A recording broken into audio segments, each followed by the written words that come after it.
எல்லாத்துக்கும் வணக்கம். எல்லோரும் எப்படி இருக்கீங்க? ஃபர்ஸ்ட் ஆஃப் ஆல் வந்து என்னுடைய வியூவர்ஸ் அண்ட் சப்ஸ்கிரைபர்ஸ் எல்லாத்துக்கும் வந்து ஃபர்ஸ்ட் ஆஃப் ஆல் நான் வந்து தேங்க் பண்ணிக்கிறேன். எனக்கு ரொம்ப சப்போர்ட் பண்ணுறீங்க. கண்டினியூஸாக என்னுடைய வீடியோஸ் வந்து கண்டிப்பாக வாட்ச் பண்ணுங்கள். ஏதோ ஒரு விஷயங்கள் வந்து என்னுடைய வீடியோவில் உங்களுக்கு வந்து கண்டிப்பாக கிடைக்கும். அதுக்கு வந்து நான் அஷூரன்ஸ் வந்து கொடுப்பேன். இன்றைக்கி வந்து நம்ம என்ன டாபிக் பற்றி நம்ம பேச போகிறோம் அப்படின்னா, நம்மளோட பெண்களுக்கு வந்து ரொம்ப இம்பார்ட்டண்டான டாபிக் தான். கண்டிப்பாக வந்து ஒவ்வொரு பெண்களும் வந்து நம்ம தெரிஞ்சுக்க வேண்டியது.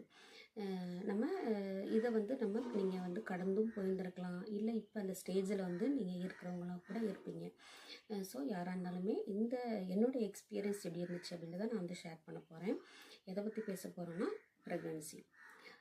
இந்த ப்ரெக்னன்சி அப்படின்றது வந்து நான் வந்து ஃபேஸ் பண்ணினேன். ஏன்னா எனக்கு வந்து பார்த்திங்க அப்படின்னா, எனக்கு மாமியார் வந்து எனக்கு இறந்து போயிட்டாங்க.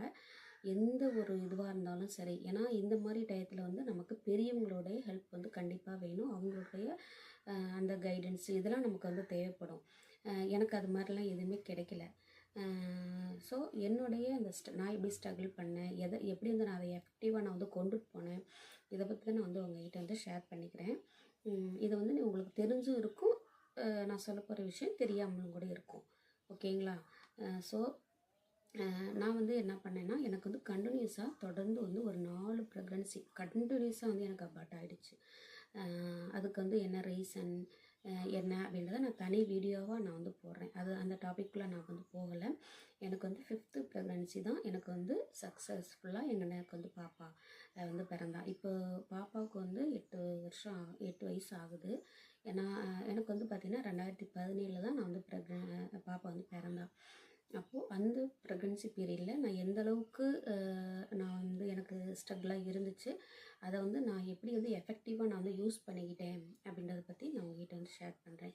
அந்த 2017 அப்படின்றது வந்து எனக்கு வந்து பார்த்திங்க அப்படின்னா, நான் வந்து ஆல்ரெடி நான் டீச்சர் ட்ரைனிங் அப்போ வந்து நான் பிஎஸ்சி பிஎட் வந்து முடிச்சிருந்தேன். டீச்சர் ட்ரைனிங் முடிச்சுட்டு பிஎஸ்சி பிஎட் வந்து நான் வந்து கம்ப்ளீட் பண்ணியிருந்தேன். ஸோ எனக்கு வந்து டெட் எக்ஸாம் வந்துச்சு. அதாவது டெட் அப்படின்றது வந்து டீச்சர் எலிஜிபிலிட்டி டெஸ்ட், ஆசிரியர் தகுதி தேர்வுன்னு சொல்லிட்டு அந்த எக்ஸாமுக்கு நான் வந்து சரி ஓகே ப்ரிப்பேர் பண்ணலாம், வீட்டில் தானே இருக்கோம் அப்படின்னு சொல்லிட்டு நான் வந்து அப்போ ஒரு 3-4 மாதம் மாதிரி இருந்துச்சு. அப்போது வந்து நான் என்ன பண்ணிட்டேன்னா, புக்ஸ் எல்லாம் வந்து கொஞ்சம் இந்த ஸ்கூல் புக்ஸ் எல்லாம் கலெக்ட் பண்ணி நான் வந்து படிக்க வந்து ஸ்டார்ட் பண்ணிட்டேன். திருக்குறள் புக் படிப்பேன். அதேமாதிரி வந்து பார்த்திங்கன்னா, நமக்கு இந்த ஸ்கூல் புக் எல்லாமே நம்ம வந்து கவர் பண்ணணும் அந்த எக்ஸாமுக்கு. அது மாதிரி தான் நான் வந்து என்ன பண்ணேன்னா, வந்து படிக்க ஸ்டார்ட் பண்ணிட்டேன். ஆனால் சொல்லுவாங்க, நம்ம பேசுகிற அந்த லாங்குவேஜ் கூட நம்மளுடைய குழந்தைங்களுக்கு வந்து புரியும் அப்படின்னு சொல்லிட்டு அப்படியே வந்து அப்படியே படிக்க அது மைண்டில் போய் ஸ்டோர் ஆச்சா என்னன்னு தெரில. அதாவது நம்மளுடைய குழந்தைங்களுடைய அந்த ப்ரெக்னன்சி பீரியடில் வந்து நமக்கு 90% பிரெயின் வந்து அப்போவே நமக்கு வந்து நல்லா வந்து வளர்ந்துருமா குழந்தைங்களுக்கு. நான் அது வந்து சைக்காலஜி அப்படின்ற ஒரு சப்ஜெக்டில் நான் படிச்சிருக்கேன். அதை நான் வந்து என்ன பண்ணேன்னா, எனக்கு வந்து கைடன்ஸ்க்கு ஆள் இல்லை. அதனால் அங்கே வந்து ஒரு எக்ஸிபிஷன் வந்து போட்டிருந்தாங்க. அங்கே போயிட்டு குழந்தை வளர்ப்பு அப்படின்ற ஒரு புக்கு, நல்ல ஒரு கட்டை புக்காக இருக்கும், நல்லா குவாலிட்டியாக இருந்துச்சு, நல்லா இருந்துச்சு புக்கு. அதை வந்து வாங்கிட்டேன். ஏன்னா நம்ம கைட் பண்ணுறதுக்கு ஆள் இல்லை.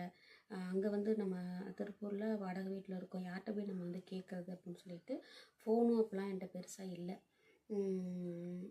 அதனால் என்ன பண்ணிட்டேன்னா, ஒரு புக் வந்து வாங்கிட்டு எனக்கு எதாவது டவுட்னா அந்த புக்கை வந்து நான் வந்து ரெஃபர் பண்ணிப்பேன். எந்தெந்த இதில் வந்து என்னென்ன டெஸ்ட் எடுக்கணும், எந்தெந்த மந்தில் வந்து நம்ம அந்த இன்ஜெக்ஷன் பண்ணணும், இது எல்லாமே நான் அதை பற்றி நான் வந்து தெரிஞ்சுக்கிட்டேன். அப்போது வந்து நான் வந்து என்ன பண்ணேன் அப்படின்னா, அப்போ வந்து நான் டெட்டுக்கு வந்து நான் ப்ரிப்பேர் பண்ண ஆரம்பிச்சிட்டேன். ஆனால் சொல்லுவாங்க என்னென்னா, நம்ம என்ன பண்ணுறோமோ அதை அப்படியே அப்சர்வ் பண்ணும், நம்ம வயிற்றில் இருக்க அந்த குழந்தை வந்து நல்லா அப்சர்வ் பண்ணும் அப்படின்னு சொல்லுவாங்க. அதே மாதிரி அப்செட் பண்ணுச்சா இல்லையான்னு எனக்கு தெரில. ஆனால் இப்போ வந்து நான் அதை எக்ஸ்பீரியன்ஸ் பண்ணுறேன். இப்போ வந்து பாப்பாவுக்கு 8 வயசு ஆகுது. ஏதாவது ஒரு டாப்பிக்கில் நம்ம வந்து அதை படிச்சுட்டு அவள் ஸ்கூல் அந்த புக்ஸை வந்து படிச்சுட்டு திருப்பி நம்ம கேட்டோம்னா, ஒரு டைம் அப்படி பார்த்தாவே வந்து டக்குன்னு அவள் வந்து நமக்கு ஆன்சர் பண்ணிடுறா. ரொம்ப எனக்கு ஆச்சரியமாக இருக்கும். நானுமே கொஞ்சம் ஷார்ப்பான மைண்டு தான். நானும் வந்து நல்லா படிப்பேன். நான் வந்து 10th +2 வரைக்குமே வந்து நான் ஃபஸ்ட் ரேங்க் இது மாதிரி தான் நான் வந்து வாங்கியிருந்தேன். என்னோடய மேக்ஸ் மிஸ் கூட எனக்கு நல்லா ஞாபகம் இருக்குது. நான் வடுகப்பேட்டையில் தான் படித்தேன். அதாவது டால்மியா சிமெண்ட் ஃபேக்ட்ரி பக்கத்தில் வடுகப்பேட்டையில். அப்போ வந்து சுமதின்னு ஒரு மேக்ஸ் மிஸ், அவங்க வந்து போர்டில் வந்து ஒரு சம்மை வந்து ஒர்க் அவுட் பண்ணி நமக்கு வந்து எக்ஸ்பிளைன் பண்ணுவாங்க. அவங்க வந்து அந்த கணக்கை வந்து பாதி கணக்கு போடங்காட்டியுமே நான் ஃபுல்லாகவே வந்து ஒர்க் அவுட் பண்ணி முடிச்சிடுவேன், ஆன்சர் கொண்டு வந்துடுவேன். நான் எந்திரிச்சு பாதி அவங்க போட்டுட்டு இருக்கும்போதே நான் வந்து சொல்லிவிடுவேன், மேம் இதுக்கு வந்து ஆன்சர் தான் அப்படின்னு சொல்லுவேன். பிள்ளைங்களாம் திட்டுங்க, நீ மட்டும் வந்து படித்தா போதுமா அப்படின்ற மாதிரி. அதுக்கப்புறம் நான் மாற்றிக்கிட்டேன். அவங்க வந்து என்னை கூப்பிட்டு வந்து சொன்னாங்க, நீ நல்லா வந்து மேக்ஸ் போடுற, நீ வந்து மேக்ஸை வந்து ஒரு மேஜராக எடுத்து நீ படி அப்படின்னு சொல்லியிருந்தாங்க. அது அவங்க சொன்னதுக்காக இல்லை, எனக்குமே மேக்ஸ்னால் ரொம்ப பிடிக்கும். அதனால் நான் மேக்ஸ் மேஜர் தான் எடுத்து நான் எம்எஸ்சி பிஎட் மேக்ஸ் தான் வந்து முடித்தேன். ஸோ நம்ம டாப்பிக்கில் வந்து போகலாம். என்னென்னா எங்கள் பாப்பாவுக்கு வந்து அதே மாதிரி தான் நான் அந்த ப்ரெக்னன்சி பீரியடில் அந்த டெஸ்ட்டுக்கு நான் வந்து ப்ரிப்பேர் பண்ணதுனால அந்த பாப்பாவுக்கும் அந்த ஒரு அப்சர்வேஷன் இருந்ததுனால இப்போ வந்து அவளோட மைண்டும் நல்லா ஷார்ப்பான மாதிரி தான் இருக்குது. நான் அவகிட்ட அடிக்கடி சொல்லுவேன், நீ வந்து ஒரு ஐஏஎஸ் ஆஃபீஸர் ஆகணும் அப்படின்னு சொல்லிட்டு. எங்கள் வீட்டுக்காரர் கூட சொல்லுவார், நீ கொஞ்சம் ட்ரை பண்ணால் உனக்கு நீனும் கூட ஒரு ஐஏஎஸ் ஆகலாம் அப்படின்னு சொல்லிட்டு. அதுக்கெலாம் நமக்கு காலங்கள் ஓடிடுச்சு. அதனால் பாப்பாவுடைய அந்த ஒரு அட்மினிஸ்ட்ரேஷன் பவர் அவகிட்ட இருக்குது. அதனால் நான் வந்து அவளை கண்டிப்பாக அந்த ரேஞ்சு அந்த ஒரு பொசிஷனுக்கு கொண்டுட்டு போகணும் அப்படின்னா என்னோடய ஆசை மட்டும் இல்லை, பாப்பாவோட ஆசையாக தான். ஓகே, இப்போது அந்த ப்ரெக்னென்சி டயத்தில் வந்து நான் வந்து இந்த மாதிரி வந்து நான் ஃபோக்கஸ் பண்ணதுனால பாப்பாவுக்கு நல்ல அந்த ஒரு மைண்டு வந்து அவளுக்கு வந்து அப்போவே வந்து பிக்கப் ஆகிடுச்சுன்னு தான் நான் வந்து ஃபீல் பண்ணுறேன். அது மட்டும் இல்லாமல் நான் வந்து டெய்லியுமே வந்து ஒரு நெல்லிக்காய் வந்து சாப்பிடுவேன். அங்கே திருப்பூரில் தான் இருந்தோம். அப்போ நெல்லிக்காய் வந்து ஒரு ஃப்ரூட்ஸ் எல்லாமே வாங்கிட்டு வர இருந்தாலும் எனக்கு அதெல்லாம் அவ்வளோ பிடிக்காது. ஏன்னா வாமிட் நமக்கு தொடர்ந்து இருந்ததுனால நமக்கு ஏதாவது புளிப்பாக சாப்பிடணும் போல் இருந்ததுனால நான் வந்து டெய்லியுமே ஒரு பெரிய நெல்லிக்காய் டெய்லியுமே சாப்பிடுவேன். அப்படியே அது மாதிரி வாமிட் வரும்போதெல்லாம் அப்படியே கடிச்சு அது ஒரு நாளைக்கு ஃபுல்லாக ஒரு பெரிய நெல்லிக்காய் அந்த அவ்வளோ பெருசு இருக்கும், அதை வந்து ஃபுல்லாகவே நான் சாப்பிட்ருவேன். அது சாப்பிட்டதுனால என்னவோ பாப்பாவுக்கு பிறந்ததுலேருந்து அவளுக்கு தனியாக வந்து ஒரு காய்ச்சல், சளி, இந்த மாதிரி அவளுக்கு வந்து ஹெல்த் இஷ்யூ அப்படின்னு சொல்லி பார்த்தோம்னா அது மாதிரி எதுவுமே அவளுக்கு வந்து வரல. ஒரே ஒரு டைம் வந்து அவளுக்கு இந்த பல்லு முளைக்கும் போது மட்டும் வயிற்றால போகும்னு சொல்லுவாங்க. ஃபஸ்ட்டு அந்த இதில் அந்த இனிஷியல் ஸ்டேஜில் அப்போதைக்கு மட்டும் ரொம்பலாம் இப்போ எங்கள் நாத்தனா பொண்ணு அவங்க பையனுக்கெலாம் வந்து பார்த்தோன்னா அப்படியே பீத்துன்னு அடிச்சிச்சு. ரொம்ப வந்து அவனுக்கு ரொம்ப வந்து வயிற்றாலையாக போயிட்டு இருந்துச்சு. அது மாதிரிலாம் இவளுக்கு வந்து போகலை. ஒரு 2-3 டைம் போனால் உடனே டக்குன்னு இங்கே வந்து பக்கத்தில் ஒருத்தவங்க வந்து மாண்டத்துக்கு வந்து மருந்து கட்டுவாங்கன்னு சொல்லிட்டு அவளை கொண்டுட்டு போயிட்டு நல்லா தலையில் வந்து அந்த இதை வச்சு தேய்ச்சி விட்டாங்க.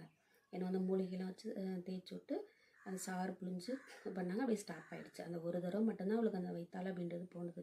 மற்றபடி அவளுக்கு வந்து ஹெல்த் இஷ்யூ எதுவுமே வந்து அவளுக்கு வந்ததில்லை. இந்த புனிக்கயிறு போடுறேன், இந்த திருச்சியில் வந்து உய்யக்கொண்டாமலையில் வந்து உய்யக்கொண்டாங்கயிறு போடுறேன்னு சொல்லிட்டு கூட ஒருத்தவங்க வந்து கூப்பிட்டாங்க எங்களை. அவங்களுக்கு அப்போ தான் ரீசெண்டாக குழந்தை வந்துச்சு. வாங்க நாங்கள் காரில் போகிறோம், நம்ம 2 பேரும் போயிட்டு பிள்ளைக்கு வந்து கயிறு போட்டு வரலாம், புனிக்கயிறு அப்படின்னு சொல்லிட்டு. அதெல்லாம் எனக்கு அவ்வளோவா ஒரு ஈடுபாடு இல்லை. நான் போகலை. அவங்க ஆனால் போனாங்க. நான் அதுக்கெலாம் நான் போகலை. இருந்தாலும் கூட நமக்கு வந்து அந்த நம்ம போடலங்கிறதுனால நம்ம பிள்ளைக்கு வந்து அந்த புனி வந்துச்சா அப்படிலாம் எனக்கு தெரியல. எங்கள் பாப்பா வந்து நல்லா தான் வந்து எந்த பிரச்சனையுமே இல்லாமல் தான் வளர்ந்தா. ஓகேங்களா? அதுக்கு வந்து என்ன காரணம்னு நான் இப்போ ஃபீல் பண்ணேன் அப்படின்னா, நான் அன்னைக்கு சாப்பிட்ட நெல்லிக்காயில் வந்து நமக்கு விட்டமின் சி வந்து அதிகமாக இருக்குது. ஓகேங்களா? ஸோ அந்த விட்டமின் சி வந்து நமக்கு எதுக்கு வந்து யூஸ் ஆகுது, நம்மளோட நோய் எதிர்ப்பு சக்தியை வந்து இன்க்ரீஸ் பண்ணுறதுக்கு தான் அந்த விட்டமின் சி நமக்கு வந்து யூஸ் ஆகுது.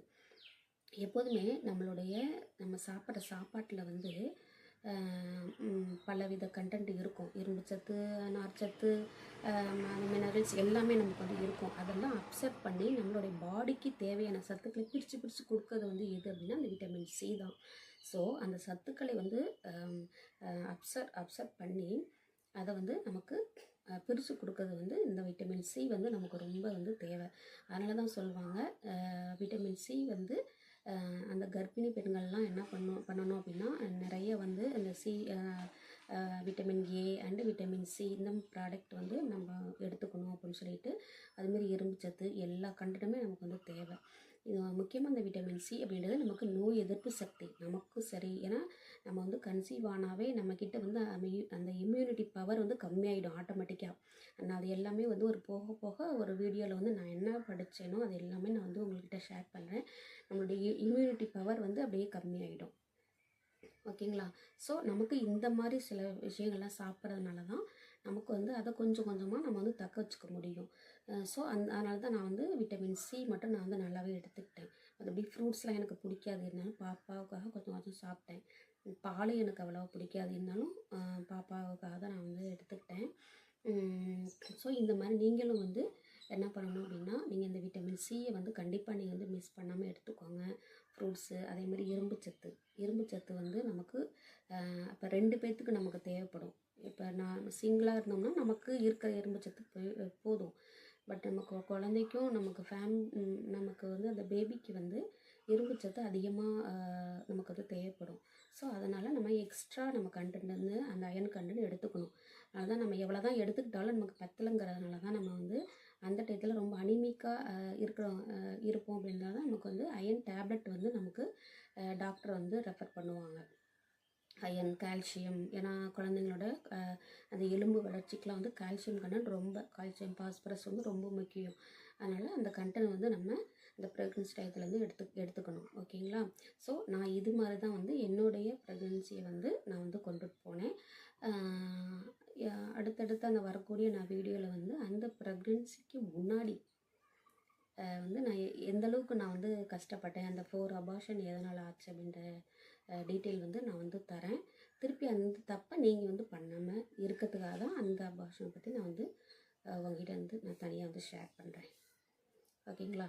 கண்டிப்பாக என்னோடய லாங் வீடியோ பாருங்கள். அதாவது என்னுடைய ஷார்ட்ஸ் பார்க்கறத விட லாங் வீடியோ பார்த்தீங்கன்னா கண்டிப்பாக கொஞ்சம் விஷயங்கள் வந்து அதில் சொல்ல முடியும். ஏன்னா நம்ம ஷார்ட்ஸில் வந்து நமக்கு அவ்வளோவா நம்ம சொல்ல முடியாது.